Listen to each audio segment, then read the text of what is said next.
Banyak tokoh-tokoh bisa kita sebut serigala berbulu domba. Ini menjadi sinyal buat kita sebenarnya ada masalah. Karena menjelang 2024 politik identitas, kita harus waspada namun jangan sampai fobia terhadap agama.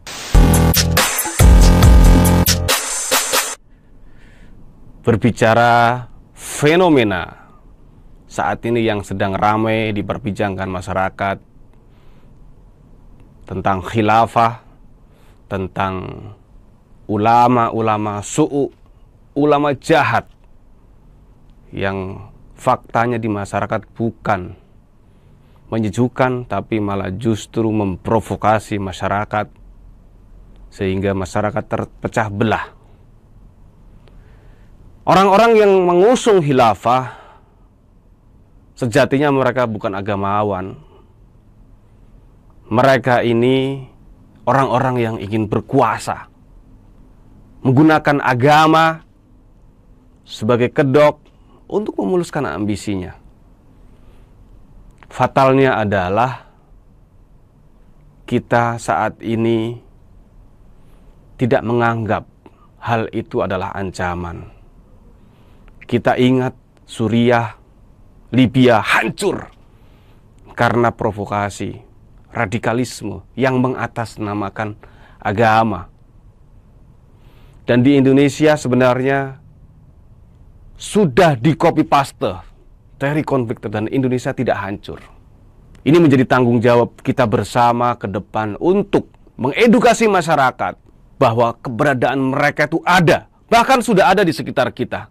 Banyak tokoh-tokoh bisa kita sebut serigala berbulu domba. Mereka kelihatannya sekarang moderat. Bahkan banyak tokoh-tokoh radikal ini yang sowan datang ke tokoh-tokoh NU untuk mencari simpati masyarakat. Faktanya padahal mereka mengidolakan khilafah, bahkan mengidolakan negara seperti di Suriah, seperti di Libya dengan konsep khilafah, dan hari ini mereka masuk tempat-tempat ibadah. Banyak ujaran-ujaran kebencian muncul dari tempat-tempat ibadah.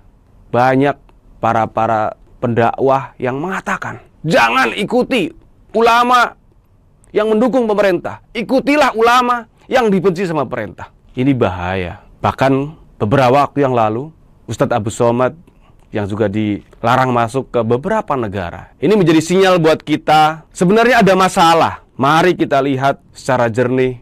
Tidak mungkin negara itu menolak kalau tidak punya alasan. Dan ini kita berharap menjadi langkah aparat untuk menindaklanjuti.